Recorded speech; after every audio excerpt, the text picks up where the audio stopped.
Hey guys, it's Tony. So today I'm going to talk about my new little micro hexacopter that I just got in the mail. I would say it's considered between a mini and a micro.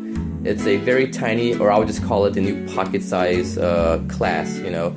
It features a 170 millimeter from motor to motor, so it's not the biggest little micro and it's not the smallest little micro. But the best thing about it, you can fit your standard flight controller, 30 millimeter flight controller like a Naze or a CC3D, and you still have plenty of space inside to mount your receiver, your video transmitter, your FPV camera, and also like if you want to run like a little mini OSDs on here that will fit right up inside. It's also available with the optional side skirt, so this is optional right here. You can get it with different colors. I bought the black and the white, but you can also get it with, I believe, red and green if you like those colors too. So I bought two colors, so I can swap between the two, you know. For example, one week I want white, the next week I want black, so that's pretty neat. The finish on this little AirBladeOne is very, very nice. The carbon fiber is just top class. The cuts are nice. The finish, the quality, just, you know, the edges, like when you rub your fingers across there, you can see I'm rubbing my fingers across and it's clean. There's no black residue. There's no sharp fibers, which makes, you know, a premium quad stand out over a cheap little, you know, $10 frame that you can buy from China. So the finish on here is super nice. I believe they're made from the same place where Armaton makes their carbon fiber and gets their stuff cut. Also the same as the Rotor X, because the guy who designed this one, he's also part of the Rotor X team, so that's pretty neat. Very nice finish on here.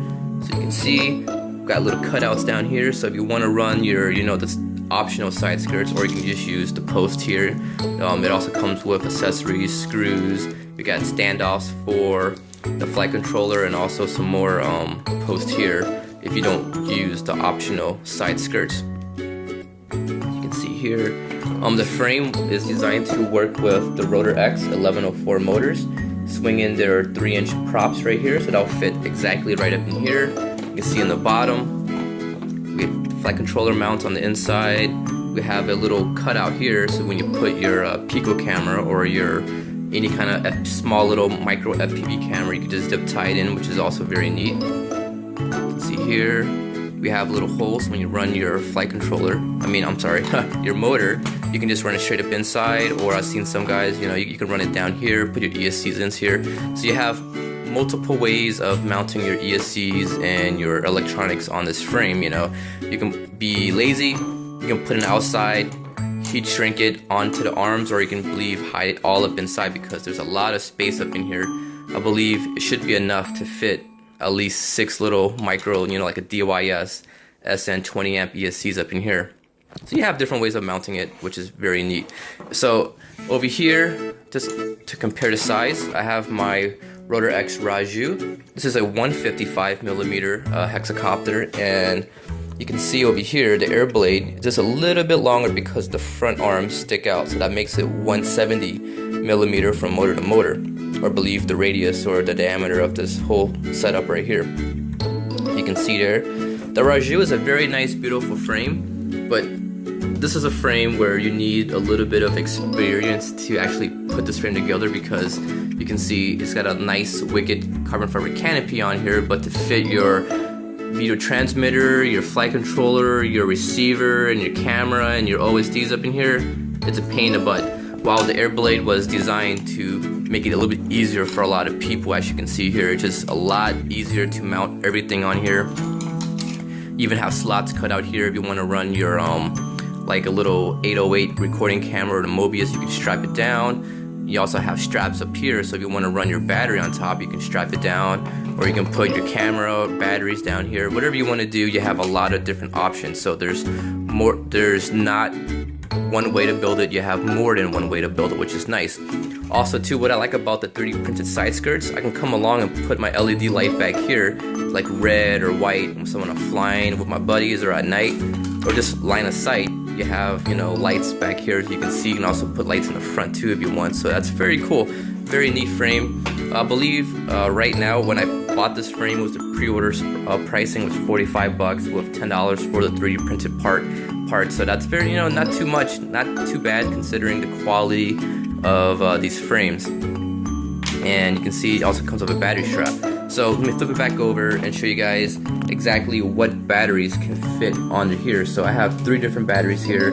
I have like a Thunder Power 850, I have the Nanotech 950s, and also a 4S. These are 3 S's up here, and the bottom here is a TBS 4-cell battery that I had from my little Team Black Sheep TBS Gemini. So you can see here, we have a lot of space, so you can see the cutouts here. You can still put your strap, your battery fits on the bottom, even with this very wide and kind of squarish shaped 4-cell battery. But you have like a little Nanotech 950s that will fit right up in here, no problem. You have more of the traditional size or traditional standard size battery, like a 3-cell 850. They're usually around this size. That will fit right up in here. You have the Nanotechs, the little wide one, the chubby one I would call it, will fit right up in here, or you can also fit it on top. So I mean, a lot of different options to mount everything on this frame, which is neat. You can see the front has a cutout for your FPV camera, little vents so you know you can get some cooling inside for the video transmitter and to keep the weight down, which is also very neat. The screw count is very little on here. You have 3 screws on top and 3 more on the bottom, 1, 2, 3, and that just screws into the optional 3D printed part, or you can use a standoff that comes with the kit.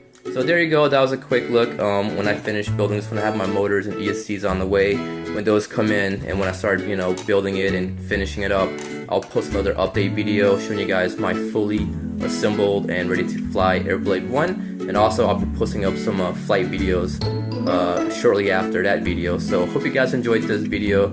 It's supposed to be kind of quick, but if you guys see my other videos, you guys know I love to talk a lot, or I talk way too much.